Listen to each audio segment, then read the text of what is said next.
Es lo primero. Tú no puedes ver algo en lo que tú no crees. Vemos muchas personas que operan en la profecía, que operan en los sueños, que operan en las visiones, que operan en el don profético, que operan en milagros, en diferentes tipos de dones de lengua, interpretación de lengua, señales, sanidades, prodigio, poder del Espíritu Santo de Dios, una manifestación activa.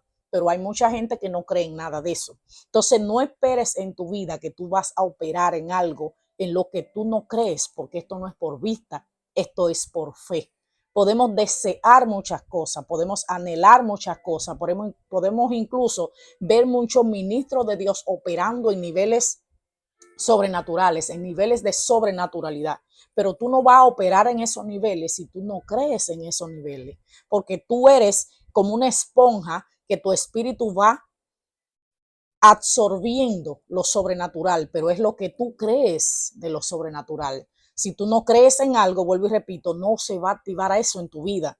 Alguien me dijo en una ocasión, me compartía, me hacía esta pregunta, ella me decía, hermana, ¿por qué yo veo que siempre que yo hablo con usted, usted tiene algo nuevo que compartir? Tiene una palabra nueva, tiene una revelación nueva, tiene un sueño nuevo, tiene una interpretación nueva, algo le dijo el Señor, tiene un testimonio, algo pasó en su familia, algo pasó en su casa, porque cuando tú estás, cuando tú crees, cuando tú amas, cuando tú buscas, cuando tú anhelas, cuando tú ansías lo sobrenatural, eso te va a perseguir porque tú lo crees, tú lo anhelas, tú lo vives, tú lo vives literalmente. Entonces eso te va a perseguir.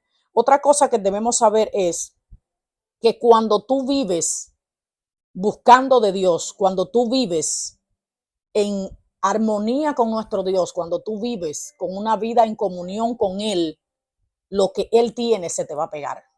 Ejemplo, cuando nosotros vemos en el libro de los Hechos y vemos en los evangelios, principalmente el inicio de todo eso es en los evangelios, al final de los evangelios, cuando se produce la muerte y crucifixión, cuando arrestan a nuestro Señor Jesucristo, vemos a Pedro que salió corriendo, que cortó la oreja del siervo, eso todo lo sabemos. Pero vemos a un Pedro que cuando estaba enfrente de una hoguera, llega una mujer y le pregunta y le dice, oh, este es uno de los que andaba con él. Y él negó. Ahí fue la primera vez que negó a Jesús. Entonces, esta mujer le insistía, le decía, no, este anda con él, si hasta se parece a él, si hasta habla como él. Entonces, ese es el problema. Cuando tú estás con él, tú hueles a él, tú te deleitas en él, tú manifiestas lo que él manifiesta, porque vemos a unos discípulos que estaban con Jesús, pero después vemos que cuando absorbieron a Jesús en sí, empezaron a manifestar, como él mismo dice, yo me voy, pero esperen por el Espíritu Santo de Dios, porque luego ustedes manifestarán y harán cosas mayores que yo. Entonces lo vimos en los apóstoles, como nuestro Dios después del Pentecostés, que envió el Espíritu Santo, que es la promesa del Padre, vemos cómo hubo esa manifestación en lo sobrenatural, de la misma forma que operaba nuestro Señor Jesucristo. Entonces, esa es la promesa que tenemos nosotros. Cuando yo voy a orar, eh, o en el tiempo de intimidad, o cuando yo voy a orar por alguien, o cuando yo voy a interceder por alguien, cuando voy a juntarme con algunas personas a orar, yo voy con esa expectativa, Señor, Dios mío, Espíritu Santo, ¿en qué me vas a sorprender hoy? ¿Qué vas a hacer hoy conmigo? ¿Qué me vas a mostrar de nuevo? Voy con esa expectativa de que lo sobrenatural se va a desatar, porque no es como voy a la iglesia, pero ¿por qué tengo que ir? Voy a orar por alguien, pero ¿por qué tengo que ir?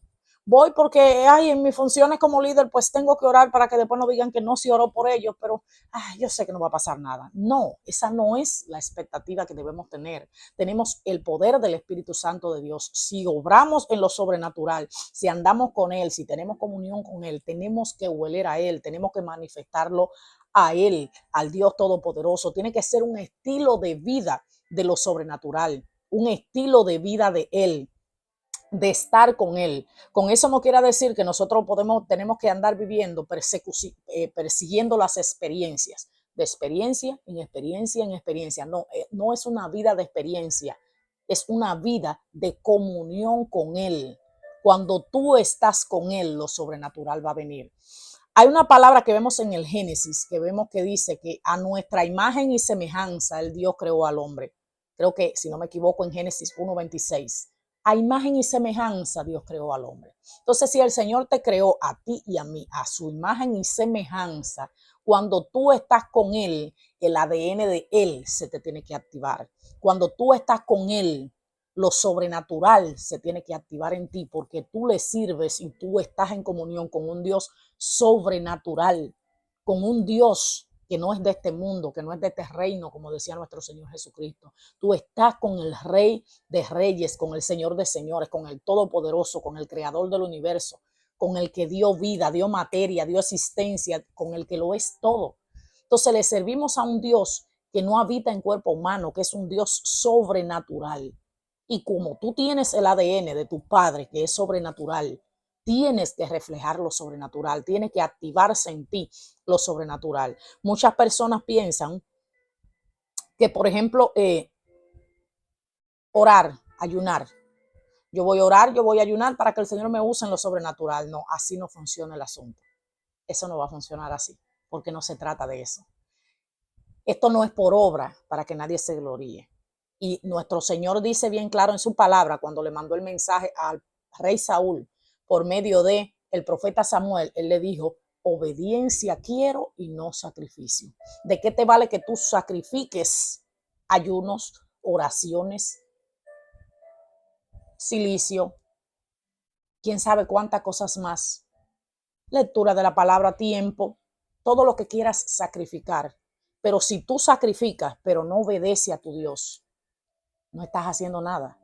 Entonces esto no se trata de ir a la presencia y orarle: Señor, yo quiero que tú me uses en lo sobrenatural, por eso te voy a orar, te voy a ayunar, te voy a hacer silicio, voy a orar por los enfermos, voy a hacer esto, voy a hacer... No, no funciona así.